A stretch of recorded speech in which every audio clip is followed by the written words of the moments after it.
It was a normal Tuesday morning when the world changed forever. The sun rose as usual, painting the sky with soft pinks and oranges. People all over Earth woke up, had breakfast, and started their daily routines. Little did they know that this ordinary day would become the most extraordinary in human history. At exactly 9:37 a.m. Greenwich Mean Time, every electronic device on the planet buzzed with an emergency alert. Confused people looked at their phones, tablets, and computers. The message was simple but terrifying. Unknown objects DTTCTDD in Earth's orbit. This is not a drill. Within minutes, social media exploded with photos and videos. People all over the world pointed their cameras at the sky. There, visible even in broad daylight, were massive shapes unlike anything humans had ever seen before. They were sleek, dark, and impossibly big. Some looked like giant triangles, others like massive cylinders. They hung silently in the sky, not moving, just watching. Panic spread like wildfire. In New York City, cars honked endlessly as traffic came to a standstill. People abandoned their vehicles, some running in fear, others standing in awe, their eyes fixed on the sky. In Tokyo, usually busy streets fell silent as millions stopped to stare upwards. In small villages in Africa and remote towns in Russia, people gathered in groups, pointing and whispering. World leaders scrambled to respond. The U.S. president was rushed to a secret bunker. The United Nations called an emergency meeting. Military bases all over the world went on high alert, their weapons aimed at the sky. But no one fired. No one dared. Scientists worked nonstop, trying to make sense of what they were seeing. Radio telescopes picked up strange signals coming from the ships. Astronomers calculated that the largest of the alien vessels was over 100 kilometers long, bigger than any city on Earth. As day turned to night, more incredible sights appeared. The alien ships began to glow with soft, pulsing lights. Colors no one had ever seen before danced across their surfaces. It was beautiful and terrifying at the same time. In a small town in the middle of America, a young girl named Sarah watched the sky with wide eyes. She turned to her parents and asked, "Are we going to be okay?" Her mother hugged her tight and said, "I don't know, sweetheart, but we're all in this together." That night, few people slept. The world held its breath, waiting to see what would happen next. Would the aliens attack? Would they try to talk? What did they want? As the sun rose on the second day, the aliens finally made their move. A smaller ship, still big enough to cover a whole city block, detached from one of the massive vessels. Slowly, gracefully, it began to descend towards Earth. The ship headed for New York City. People ran screaming as its shadow fell over the streets. But instead of attacking, it simply hovered over Central Park. A bright beam of light shot down from the ship, and a figure appeared. The alien looked almost human, but not quite. It was tall, with shimmering skin and eyes that seemed to change color. It raised its hands, showing it carried no weapons. In a voice that everyone somehow understood, no matter what language they spoke, the alien said, "People of Earth, we are the Galactic Empire. We have come to welcome you into our fold. Resistance is not advised. You have much to gain by joining us, and everything to lose if you refuse." The world watched in shock as the alien delivered its message. Then, as quickly as it had appeared, the figure vanished. The small ship rose back into the sky, rejoining the fleet. And just like that, humanity faced the biggest decision in its history: join this mysterious empire or fight for their freedom. The clock was ticking. The future of Earth hung in the balance, and no one knew what would happen next. 3 days after the aliens first appeared, they made contact again. This time, they didn't just send one representative. They sent a whole delegation. The aliens chose the United Nations building in New York for their meeting. As their sleek ship landed in the plaza, world leaders from every country gathered inside. The air was thick with tension. Nobody knew what to expect. The alien ambassador walked in, flanked by guards. He looked around the room, his color-changing eyes taking in every detail. Then he spoke, his voice calm but firm. "People of Earth," he said, "we are the Galactic Empire. We rule over 10,000 worlds across the stars. And now we offer you a chance to join us." The room erupted in whispers. The alien held up a hand for silence. "Here is our offer," he continued. "Join the Empire, and you will gain access to technology beyond your wildest dreams. Poverty, disease, hunger, all these will become things of the past. Your lifespans will triple. Your children will explore the stars." Many leaders looked interested. Some even looked excited. But others frowned, suspicious. The alien's voice grew harder. "However, if you refuse, we will have no choice but to take your world by force. Resist, and you will be crushed. This is not a negotiation. It is simply how things are done in the galaxy." The President of the United States stood up. "And if we join you," she asked, "what happens to our freedom, our cultures, our way of life?" The alien smiled, but it wasn't a kind smile. "You will be part of something greater," he said.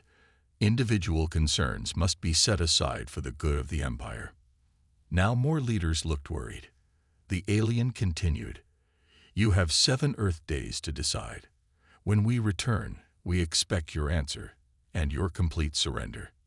With that, the aliens left. As soon as they were gone, arguments broke out among the world leaders. Some wanted to accept the offer right away. "Think of the benefits," they said. "No more war, no more hunger. We'd be fools to refuse." Others were strongly against it. "We'd be giving up everything that makes us human," they argued. "Our freedom isn't for sale." As the debate raged on, people all over the world watched and waited. In homes, in offices, in bars and cafes, everyone talked about the choice facing humanity. In a small apartment in Paris, 2 college students stayed up all night discussing the future. "Maybe it wouldn't be so bad," said one. "Think of all we could learn." His friend shook her head. "But at what cost? I don't want to live in a world where we're just servants to some alien empire." Similar conversations happened everywhere. Families argued over dinner tables. Strangers debated in the streets. The whole world was divided. Meanwhile, in secret military bases and hidden labs, Earth's top scientists and soldiers were hard at work. They knew that 7 days wasn't much time, but they were determined to find a way to resist if it came to that. In one such lab, deep underground, a young scientist named Dr. Emily Chen stared at her computer screen. She'd been working for 72 hours straight, fueled by coffee and determination. Suddenly, her eyes widened. "That's it," she whispered. "That's the key." She rushed to tell their team. They gathered around, listening intently as she explained her discovery. It was risky, it was barely tested, but it might just give humanity a fighting chance. As the deadline approached, tension grew. People stockpiled food and supplies, not knowing what would happen. Some prayed. Some partied like it was the end of the world. Everyone waited.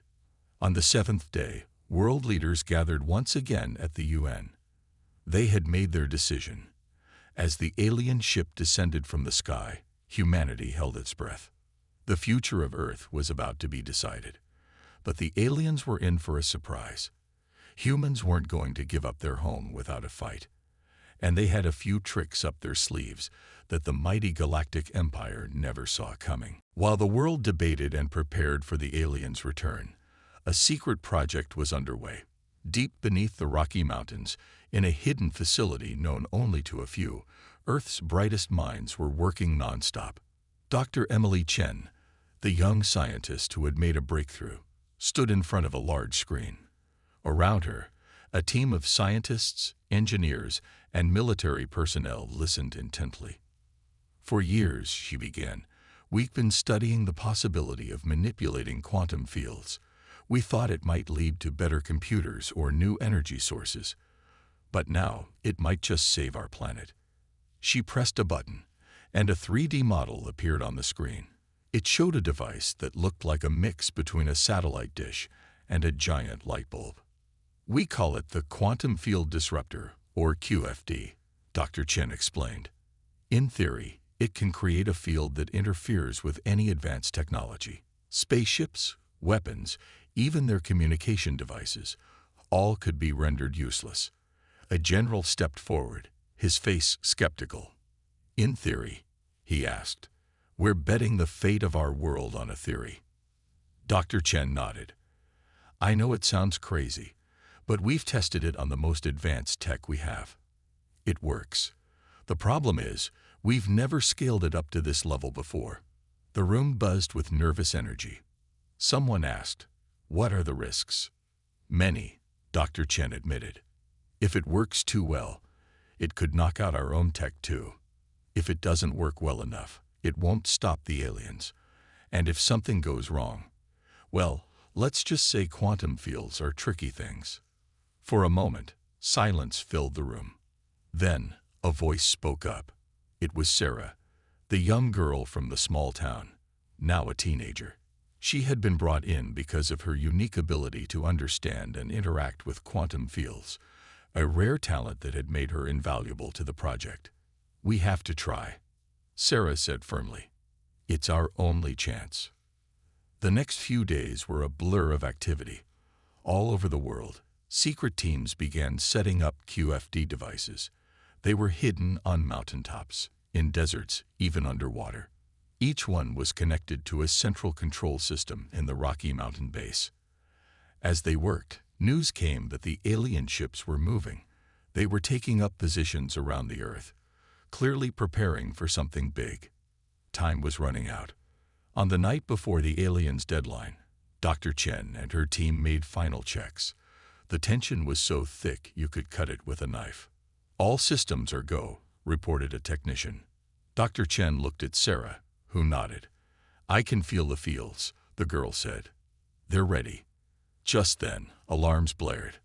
On the main screen, they saw alien ships descending towards major cities. The invasion had begun early. "They're not waiting for an answer," the general growled. "They're attacking now." Dr. Chen's hands flew over the controls. "Activating QFD network. Now." For a moment, nothing seemed to happen. Then, all around the world, the QFD devices lit up.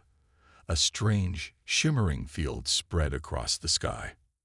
In New York, Paris, Tokyo, and dozens of other cities, people watched in awe as the alien ships suddenly stopped. They hung in the air, motionless. Back in the base, cheers erupted. "It's working," someone shouted. But their celebration was short-lived. Alarms blared again. "Energy spike detected," a technician yelled. The main screen showed one of the largest alien ships glowing bright red. It was fighting against the quantum field, its own technology adapting. Dr. Chen's face paled. "They're trying to break through. If they succeed, the QFD network will collapse." All eyes turned to Sarah. The girl closed her eyes, concentrating hard. "I can feel their tech," she said. It's like it's alive. But our field is alive too. I think I can strengthen it." Sarah's hands moved in strange patterns. The QFD devices around the world pulsed brighter. For a tense minute, it was a battle of wills. Alien technology versus Earth's desperate defense. Then, with a flash of light, the alien ships went dark. They began to fall from the sky. The room erupted in cheers and hugs. They had done it. Earth's secret weapon had worked. But as Dr. Chen looked at the screen, she knew this was just the beginning. The Galactic Empire wouldn't give up easily. And now, humanity had to figure out what to do with the alien ships and technology scattered across their planet. The real challenge was just beginning. The days following Earth's surprising victory were filled with a mix of celebration and fear. People around the world cheered their unexpected triumph, but everyone knew the Galactic Empire wouldn't stay quiet for long. In the hidden base beneath the Rocky Mountains, Dr. Chen and her team worked tirelessly. They studied the fallen alien ships, trying to learn as much as they could before the Empire struck back. Sarah, the young quantum field expert, spent hours meditating near the QFD devices. "The more I connect with them," she explained, "the better I can control them if we need to use them again." Meanwhile, world leaders gathered for an emergency meeting. They needed to decide how to respond to the Empire. Some wanted to send a message of peace, hoping to negotiate. Others argued for a show of strength. As they debated, a technician burst into the room. "We're picking up a transmission," he said breathlessly. "It's from the Empire." The room fell silent as the message played. The alien ambassador's face appeared on the screen, his color-changing eyes flashing with anger. "People of Earth," he said, his voice cold, "you have made a grave mistake. Your primitive tricks may have worked once, but they will not save you again. Surrender now, or face total destruction." The transmission cut off. The room erupted in arguments once more. In the midst of the chaos, an unexpected voice spoke up. It was Colonel Sarah Johnson, a decorated military officer who had been working closely with Dr. Chen's team. "We can't surrender," she said firmly. "And we can't just wait for them to attack again.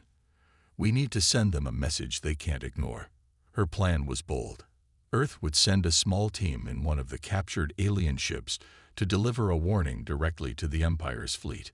It was risky, but everyone agreed it was their best option. The question was, who would go? Dr. Chen volunteered immediately. "I know more about the alien tech than anyone," she argued. "I have to be there." Sarah, the young quantum expert, stepped forward too. "You'll need me to operate the QFD if things go wrong," she said. Colonel Johnson nodded. "I'll lead the mission," she said. "We leave in 24 hours." As they prepared, the rest of the world held its breath. News of the mission spread, and people everywhere prayed for its success. The team spent the night before launch going over every detail. They studied the alien ship's controls, practiced emergency procedures, and tried to prepare for every possible outcome. As dawn broke, they suited up and boarded the ship. Dr. Chen took a deep breath as she strapped herself in. "I never thought I'd be flying an alien spaceship," she said with a nervous laugh. Sarah closed her eyes, focusing on the quantum fields around them. "The ship feels alive," she murmured. "It's like it knows we're not its original crew." Colonel Johnson took the pilot's seat. "All right, team," she said. "Let's make history." With a hum of energy, the ship lifted off. It shot into the sky, quickly leaving Earth behind. As they approached the Empire's fleet, tension filled the small cabin. Suddenly, alarms blared. "They've spotted us," Colonel Johnson announced. "Hailing frequencies open. Dr. Chen, you're on." Dr. Chen cleared her throat and began to speak. "Attention, Galactic Empire. We come with a message from Earth." There was a long pause. Then, a familiar voice responded. It was the alien ambassador. "You dare to approach us in one of our own ships?" He snarled. "Your audacity knows no bounds." "We come to deliver a warning," Dr. Chen continued, her voice steady despite her fear. "Earth is not defenseless. We are not helpless. If you attack us again, we will fight back with everything we have." "And what makes you think you can stand against the might of the Empire?" The ambassador sneered.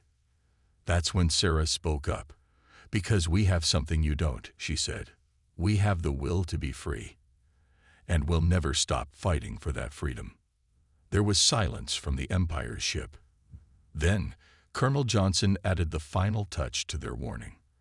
"We've armed this ship with our quantum field technology," she said. "If you fire on us, or try to capture us, it will activate. Your entire fleet will be disabled. This is your only warning. Leave Earth alone, or face the consequences." As they waited for a response, the three women exchanged glances. They had delivered their message. Now the fate of Earth hung in the balance. Would the Empire back down, Or would this be the start of a war that would change the galaxy forever? The tension in the air was thick enough to cut with a knife. Days had passed since Earth's representatives had delivered their warning to the Galactic Empire, and the world waited anxiously for a response. In cities across the globe, people went about their daily lives, but with one eye always on the sky. Military bases remained on high alert, and Dr. Chen's team worked around the clock to improve their quantum field technology. Then, without warning, it happened. At 3:27 p.m. Greenwich Mean Time, massive energy signatures appeared on Earth's long-range scanners. The Empire's fleet had jumped into the solar system, their ships emerging from hyperspace like angry hornets from a disturbed nest. Alarms blared in every major city. People rushed to shelters, their faces a mix of fear and determination. This was the moment they had been preparing for. In the underground command center, Dr. Chen, Sarah, and Colonel Johnson gathered around a holographic display of the solar system. Red dots representing Empire ships were spreading out, surrounding Earth. "They're not wasting any time," Colonel Johnson said grimly. "Looks like they didn't take our warning seriously." Dr. Chen's fingers flew over a control panel. "Activating global QFD network now," she announced. The display showed a shimmering blue field enveloping the Earth. For a moment, nothing happened. Then Sarah gasped. "They're probing the field," she said, her eyes closed in concentration.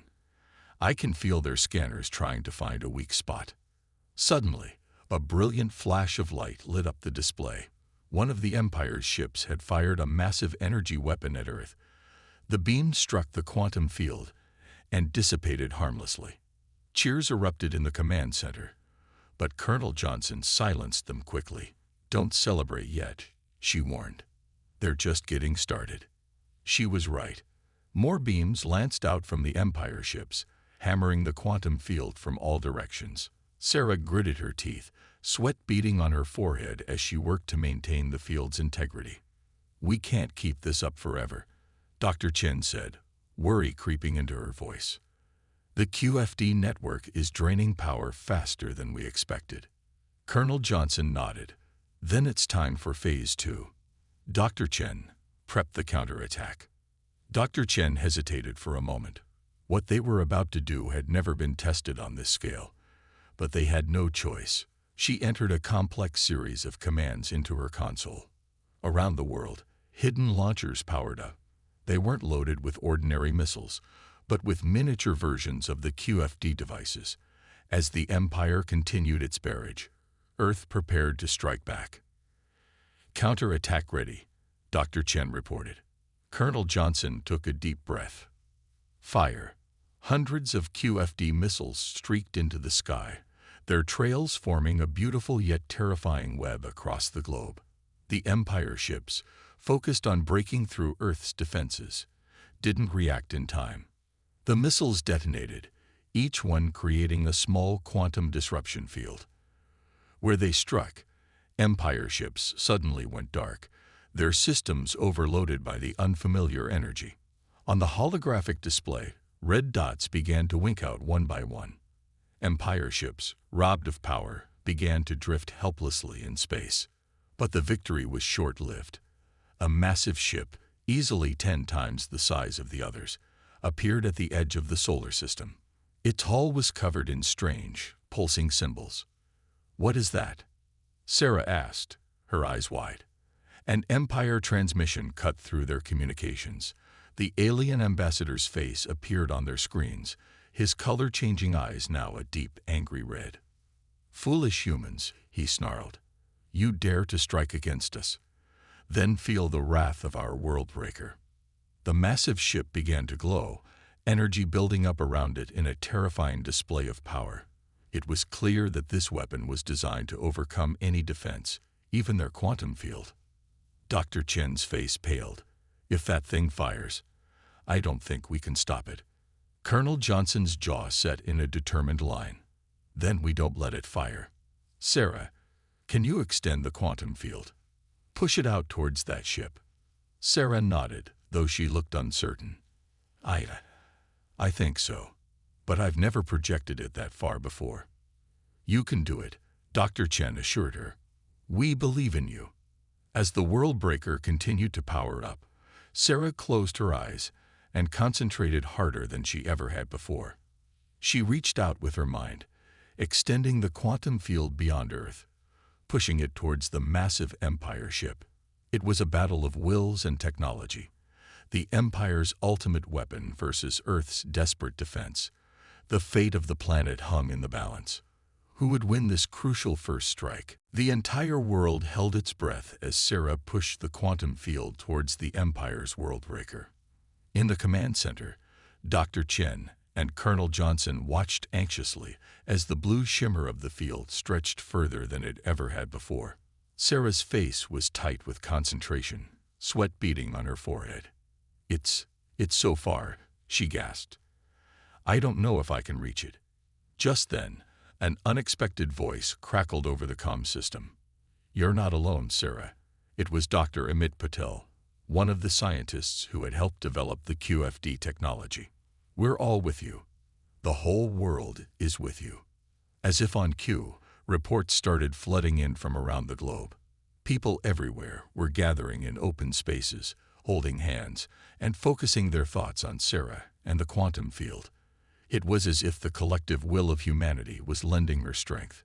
Sarah felt a surge of energy. The quantum field pulsed brighter, stretching further into space. It's working, she cried. We're almost there. On the main screen, they could see the world breaker charging up, its massive form glowing with destructive energy. It was a race against time. Just as the Empire ship prepared to fire, the quantum field enveloped it. There was a blinding flash of light, and for a moment, everyone feared the worst. But when the light faded, the world breaker hung motionless in space, its lights dark, its weapons silenced. Cheers erupted in the command center and around the world. They had done it. Earth had stood against the Empire's mightiest weapon and won. But the battle was far from over. The Empire still had ships, and they were angry. Incoming transmission, a technician announced. The alien ambassador's face appeared on screen, his eyes now a swirling mix of red and black. This is impossible, he sputtered. No primitive species has ever. You will pay for this insult. Before anyone could respond, the transmission cut off. The remaining Empire ships began to move, forming attack formations. Colonel Johnson's voice cut through the celebration. They're not giving up. Prepare for another wave. As the Empire ships advanced, something unexpected happened. Several of the ships suddenly changed course, their weapons turning not towards Earth, but towards other Empire vessels. What's going on? Dr. Chen asked, bewildered. The answer came in the form of another transmission. This time, it wasn't the ambassador, but an alien who looked different, softer features, kinder eyes. People of Earth, the new alien said, I am Captain Zara of the Free Worlds Alliance. We've been fighting the Empire in secret for years. When we heard about your resistance, we knew we had to help. More ships appeared, seemingly out of nowhere. They engaged the Empire vessels, drawing fire away from Earth. The Empire's control is not as absolute as they claim, Captain Zora continued. Many worlds chafe under their rule. Your bravery has inspired a galaxy-wide rebellion. The battle above Earth turned into a chaotic melee. Empire loyalists fought against free world rebels, while Earth's forces did their best to support their new allies. In the command center, Dr. Chen, Sarah, and Colonel Johnson worked tirelessly, coordinating Earth's defenses and trying to adapt their quantum field technology to help their alien friends. Hours passed. The space around Earth was filled with flashes of weapons fire and the debris of destroyed ships. Slowly but surely, the tide of battle turned. More and more Empire ships were disabled or destroyed, while the rebels gained the upper hand. Finally, the last Empire loyalist ship surrendered. A cheer went up from the rebel fleet, echoed by celebrations on Earth. Captain Zara's face appeared on the screen again, this time smiling broadly. We've done it, she said. The Empire's main fleet is defeated. For the first time in millennia, they're on the run. The implications of this victory were staggering. Earth had not only defended itself, but had sparked a revolution that would change the face of the galaxy. As the adrenaline of battle faded, Dr. Chen, Sarah, and Colonel Johnson shared a tired but triumphant look. They had faced impossible odds and emerged victorious. But they all knew that this was just the beginning. The Empire was wounded but not destroyed. Earth and its new allies would need to work together to bring lasting peace to the galaxy. And humanity, so recently introduced to the galactic stage, would have a pivotal role to play in shaping the future. The tide had turned. A new era was dawning, and Earth was ready to meet it head-on. 1 year had passed since the great battle that had changed the face of the galaxy. Earth, once an isolated planet unaware of galactic politics, now stood at the center of a new interstellar alliance. In the newly constructed Galactic Council chamber in Geneva, representatives from hundreds of worlds gathered. The room buzzed with a variety of languages, translated instantly by advanced AI systems. At the center of it all stood Dr. Chen, Sarah, and Colonel Johnson, the heroes of Earth's resistance. "Order, please," Dr. Chen called out, her voice echoing through the chamber. The room fell silent. "We are here today to finalize the charter for our new Galactic Federation." Colonel Johnson stepped forward. "Our goal is simple: to create a galaxy where all species are free and equal, where technology and resources are shared for the benefit of all, not hoarded by a few." Sarah, now a confident young woman, added, "and where the unique qualities of each world are celebrated, not suppressed." As they spoke, holographic displays showed scenes from across the galaxy. Former Empire worlds were rebuilding, free from oppression. Earth's quantum field technology was being adapted to power clean energy systems on polluted planets. Schools were being established to share knowledge across species. But it wasn't all smooth sailing. In one corner of the chamber, a group of alien representatives argued heatedly. The Empire brought stability, one of them insisted. "This freedom you offer will lead to chaos." Dr. Chen approached them calmly. "Change is never easy," she said, "but look at what we've achieved in just 1 year. Together, we've made more progress than the Empire did in centuries." As the debate continued, a familiar face appeared on the main screen. It was Captain Zara, transmitting from the edge of known space. "We've received a transmission," she reported. "The remnants of the Empire fleet. They're requesting to open peace talks." A murmur ran through the chamber. This was unexpected. Colonel Johnson spoke up. "What are their terms?" "They're willing to disband what's left of the Empire," Zara replied, "in exchange for amnesty and the right to join our federation as equals." The chamber erupted in discussion. Some were in favor, seeing it as a chance for true galactic unity. Others were suspicious, fearing it might be a trick.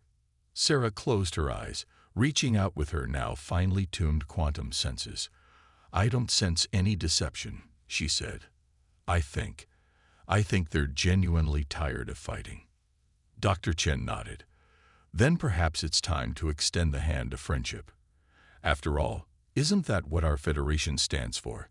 Second chances, cooperation, growth." The decision was put to a vote. In a historic moment, the chamber voted unanimously to accept the former Empire's request. As the results were announced, cheers filled the chamber. Aliens of all shapes and sizes embraced each other, their past conflicts forgotten in the joy of the moment.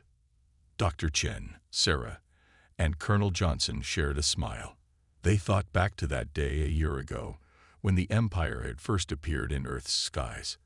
How far they had come since then. "You know," Colonel Johnson said, "when I first saw those ships, I thought it was the end of everything. Instead, it was just the beginning," Sarah replied. Dr. Chen nodded. "The beginning of something beautiful. A galaxy united not by force, but by choice, by hope." As the celebration continued around them, the three women looked out the chamber's huge windows at the star-filled sky. Somewhere out there, The first diplomatic ships were already on their way to meet the former Empire fleet. A new chapter in galactic history was about to begin. Earth had faced its greatest challenge and emerged not just victorious, but as a leader. Humanity had proven that bravery, innovation, and compassion were forces more powerful than any empire. The galaxy would never be the same, and as the stars twinkled in the night sky, they seemed to shine just a little bit brighter, heralding the dawn of a new era of peace, discovery, and unity.